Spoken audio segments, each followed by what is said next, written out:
We all know the names Ibn Battuta, Ibn Khaldun, and al-Idrisi. These North African scholars traveled far and wide, writing detailed accounts of the ancient world, including fascinating descriptions of China and East Asia. But here's a question you don't hear as often.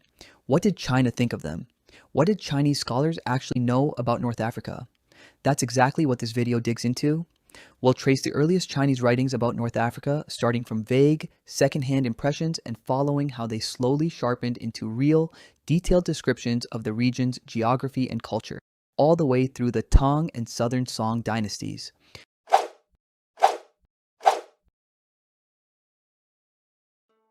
So, who gets the credit for China's first real contact with Africa? Most historians point to Huan. His story starts in an unlikely place, the battlefield. In 751 CE, he was one of the Tang dynasty soldiers captured by Abbasid forces at the Battle of Talas, a clash that ended up reshaping medieval Asian history in some big ways. We don't know much about Du Huan's life, but what we do know is that his capture led to years of travel across the Islamic world. He wrote it all down in a book called Jing Sing Ji, or Record of Travels, which unfortunately has been lost to time. Luckily, we're not completely out of luck. His relative Du Yu quoted parts of it in his massive encyclopedia, the Tong Dian. One of those surviving fragments shows up in chapter 193, and it's worth reading in full.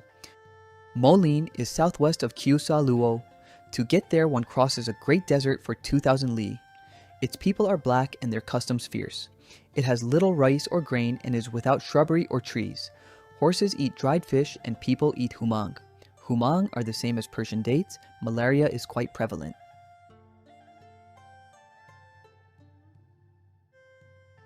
Naturally, a passage like this has sparked plenty of debate among historians. Take the German sinologist Emil Bretschneider, for example. He argued that Molin was actually referring to North Africa, linking the name back to Moors or Mori, terms the Greeks and Romans used for North African peoples. There's just one problem.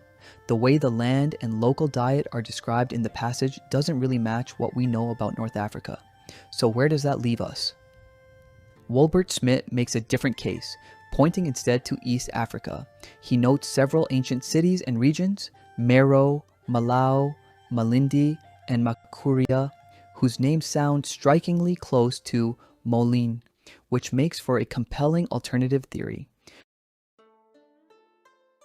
After Du Huan, the trail goes quiet.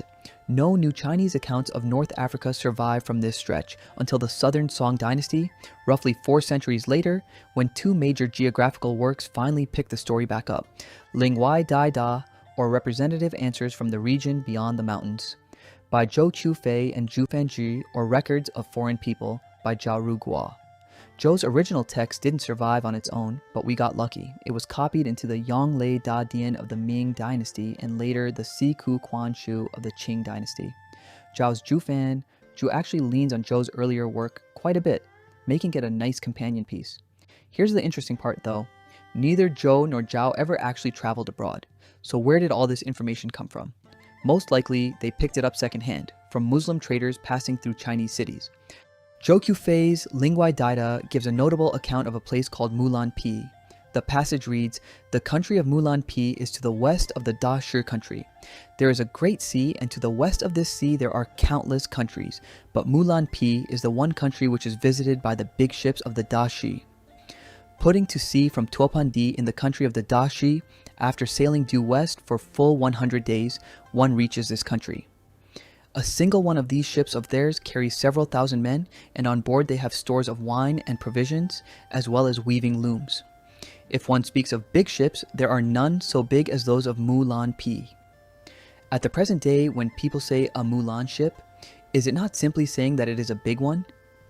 The products of this country are extraordinary. The grains of wheat are 2 inches long, the melons 6 feet round. Rice and wheat are kept in silos for tens of years without spoiling. Among the native products are foreign sheep, which are several feet high and have tails as big as a fan. In the springtime, they slit open their bellies and take out some tens of catties, Chinese unit of mass of fat, after which they sew them up again, and the sheep live on. If the fat were not removed, the animal would swell up and die. Mulanpi is widely understood to mean the Almoravid dynasty, a medieval Amazigh power that ruled northwest Africa and Iberia. But there's a timing problem. By the time Lingua Dida was written, the Almoravids had already been replaced by the Almohads, another Amazigh dynasty ruling the same region. Because of this, Xiao Yunyang argues that Mulanpi more likely refers to the Almohads, or more broadly, to the area that's now Morocco. Zhao Rukuo's Zhu Fanzhi, compiled in the 12th century, largely repeats Zhou's account of Mulanpi, but adds a handful of extra specifics: pomegranates, peaches, citrons, and lettuce, each described with striking and specific weights. Two things stand out across both accounts. First, the massive ships. It sounds like exaggeration, but it actually holds up. The Marinid historian Ibn Abizar al-Fasi records that the Almohad ruler Abdelmumen commissioned 400 ships for his empire between 1147 and 1163 CE, a period that lines up closely with when the Chinese account was written. Second, the equally massive produce: 3-inch wheat grains, 6-foot melons, sheep the size of small mules. This is where the exaggeration really is exaggeration. Claims like these are a hallmark of medieval geographical writing generally. They weren't really factual errors so much as a way of emphasizing just how strange and marvelous a distant, unfamiliar land like Mulanpi seemed.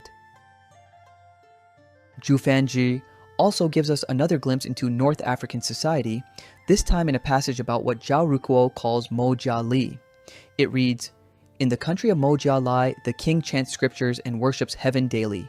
He wears a turban, a woolen shirt, and red leather shoes. Their religion is the same as that of Dashi, the Islamic world.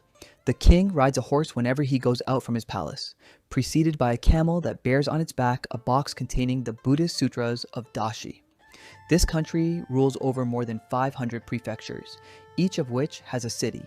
It has 10,000 troops who all travel on horseback. The people eat bread and meat. They grow wheat but not rice. Their land abounds in cattle, sheep, camels, and fruits. The sea off their coast goes down to a depth of 200 feet and produces coral trees."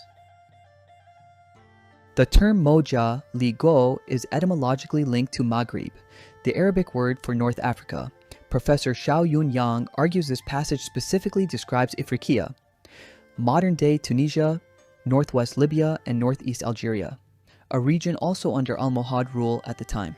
The author clearly tries to explain Islam through Buddhist terms, comparing sutras to the holy book of Abrahamic religions, in this case the Quran. The description of North African kings parading with the sacred book, staged with real ceremony, is backed up by accounts from North African chroniclers. And unlike the exaggerated claims about Mulanpi's crops, this account of Mokiele's resources and customs comes across as more grounded and accurate. Taken together, these Chinese accounts of North Africa, spanning the Tang and Song dynasty, offer a rare window into medieval cross-cultural understanding. Du Huan's Jing Xingji gives us only a limited early glimpse.